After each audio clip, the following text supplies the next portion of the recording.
Hi, today I am excited to share with you an overview of what I have learned from the Google UX Design Certificate program.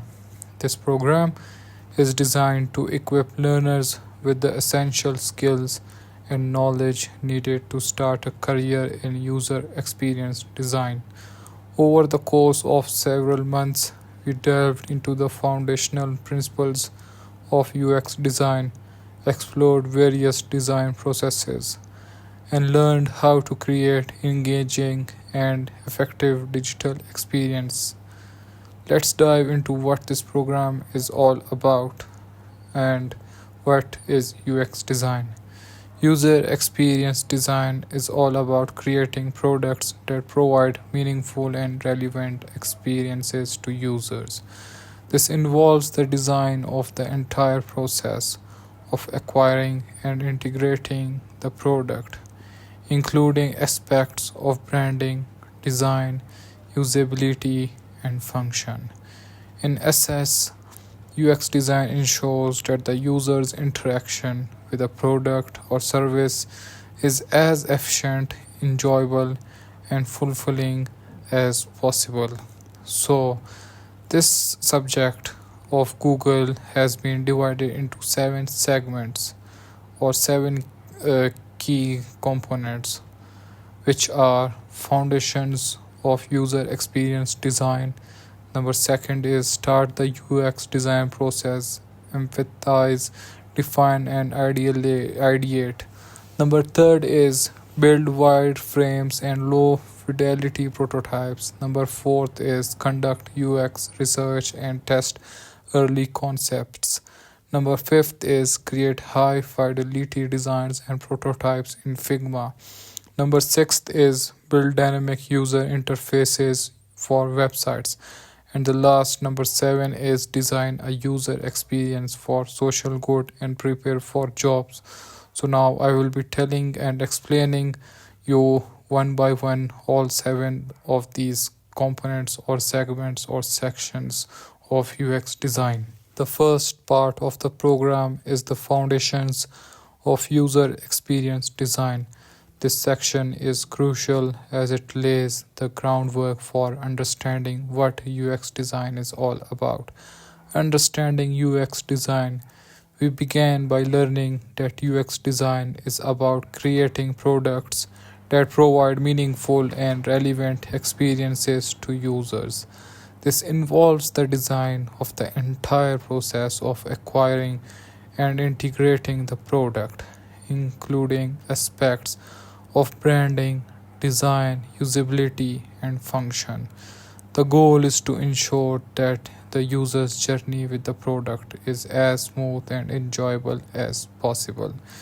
Then, design thinkings. We explored the design thinking process, which includes five phases: empathize, define, ideate, prototype, and test. This user centered approach helps designers solve complex problems and create innovative solutions. Each phase of design thinking is iterative, meaning we continually refine our ideas based on our user feedback and testing. User centered design emphasized the importance of putting users at the center of the design process. We studied various methods to gather user insights such as interviews, surveys, and usability testing. This approach ensures that the final product meets the actual needs of users rather than assumptions of the designers. So, the second part which we studied was about start the UX design process, empathize, define, and ideate, as the second part focuses on the initial stages of the UX design process. So, what is empathize? This phase is about understanding the user's needs and pain points. Techniques like user interviews and observations are used to gain deep insights into user behavior. For instance, we might observe users in their natural environment to see how they interact with a product or service. This helps us identify their frustrations and uncover unmet needs. Number second, define. So, in this stage, we synthesize the information gathered during the empathize phase to define the core problems.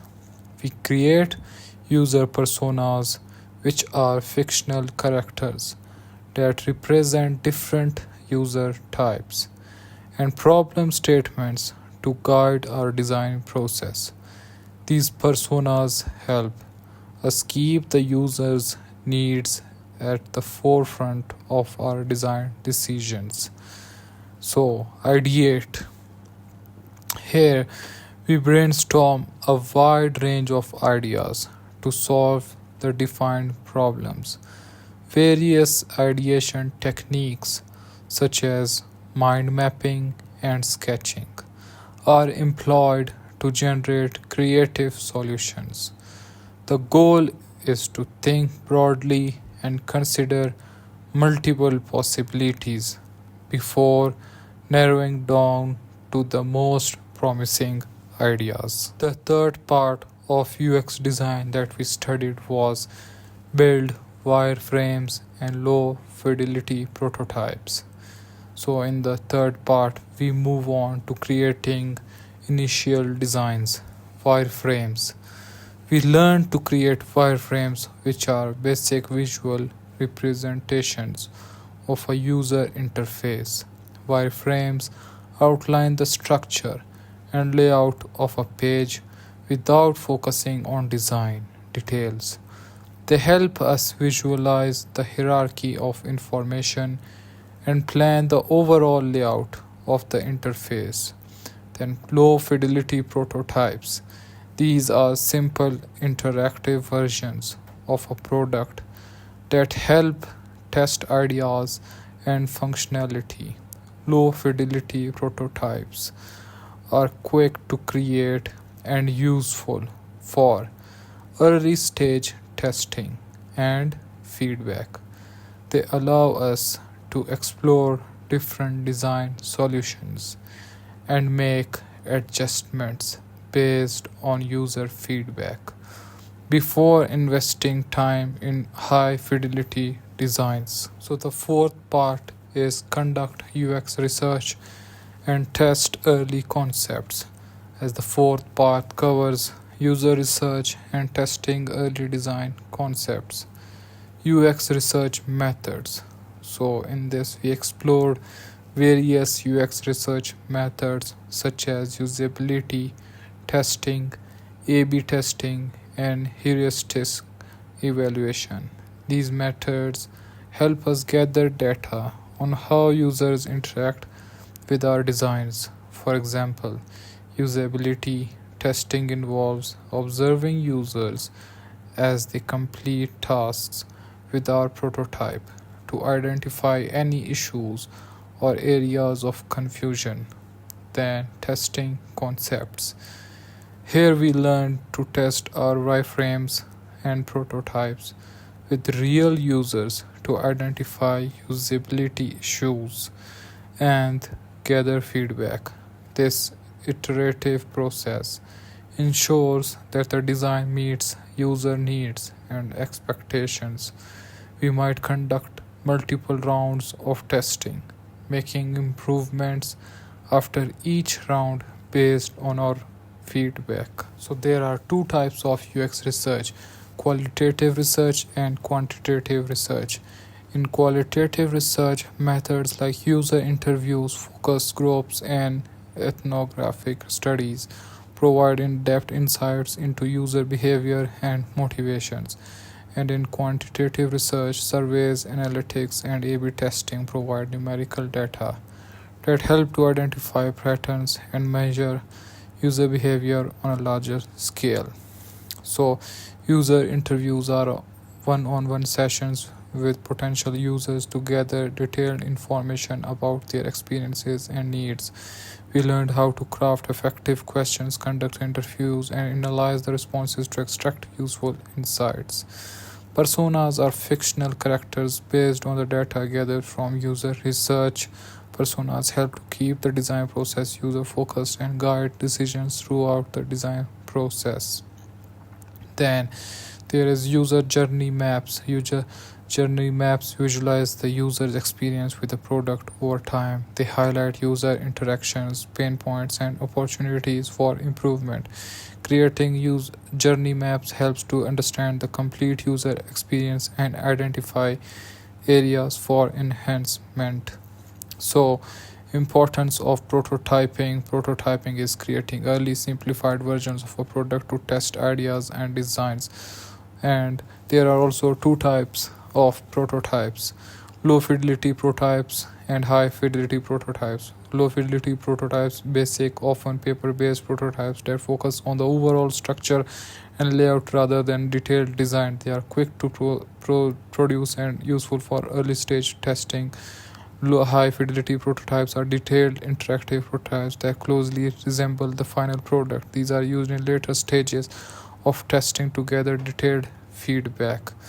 Then the feedback is being analyzed, and throughout this part of the course we engaged in hands-on projects to apply what we learned.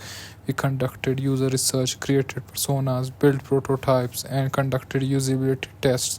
These activities help us to develop a deep understanding of the research and testing phases and how they contribute to creating user-centered designs. And by the end of this section, we gained the skills to conduct thorough UX research and effectively test early concepts. These skills are critical for ensuring that our designs are not only innovative but also grounded in real user needs and preferences. This knowledge forms a strong foundation for any UX designer aiming to create impactful and user friendly products. Then, the fifth part that we studied about UX design was create high fidelity designs and prototypes in Figma, as the fifth part involves creating detailed designs. High fidelity designs. High fidelity designs are polished, detailed representations of the final product. We use tools like Figma to create these designs, which include visual elements, typography, and color schemes. High fidelity designs are important for communicating the look and feel of the final product and for conducting more realistic usability testing. Prototyping in Figma. Figma is a powerful design tool that allows us to create interactive prototypes. These prototypes simulate the user experience and help us test the design's functionality and usability.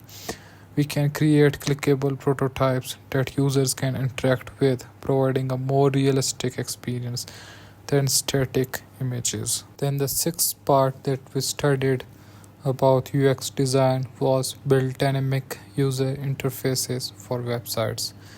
As in the sixth part, we focus on building dynamic user interfaces, UI design principles, as we studied the principles of UI design, such as consistency, clarity, and feedback. These principles ensure that the interface is intuitive and easy to use. For example, consistency involves using the same design elements and patterns throughout the interface to help users understand how to interact with it. Responsive design. Here we learned to create responsive designs that work seamlessly on different devices and screen sizes. This involves using flexible grids, layouts, and media queries. Responsive design is crucial in today's world where users access websites on a wide range of devices, from smartphones to desktop computers. Then, accessibility. This emphasized the importance of designing for accessibility to ensure that the product is usable by people with disabilities. We covered guidelines and best practices to make our designs inclusive, such as using sufficient color contrast and providing alternative text for the images. And then the last part that we studied was about design a user experience for social good and prepare for jobs. The final part is about designing for social good and preparing for a career in UX design. So, design for social good. Here we explored how UX design can be used to create positive social impact. This involves designing solutions for social issues such as healthcare, education, and sustainability. For example, we might design an app to help people manage their health conditions or create a website to provide educational resources to understand communities. Then, portfolio development. Here, we learned to create a professional UX portfolio that showcases our projects and skills. A strong portfolio is essential for job applications and interviews. It should include case studies that detail the design process from research and ideation to prototyping and testing. Then it includes job preparation that is to covered tips for job searching, resume writing and interview preparation. We also discussed the various roles in UX design and how to find the right fit for our skills and interests. For example, we might pursue a role as a UX researcher, UX designer, or UI designer, depending on our strength and interests.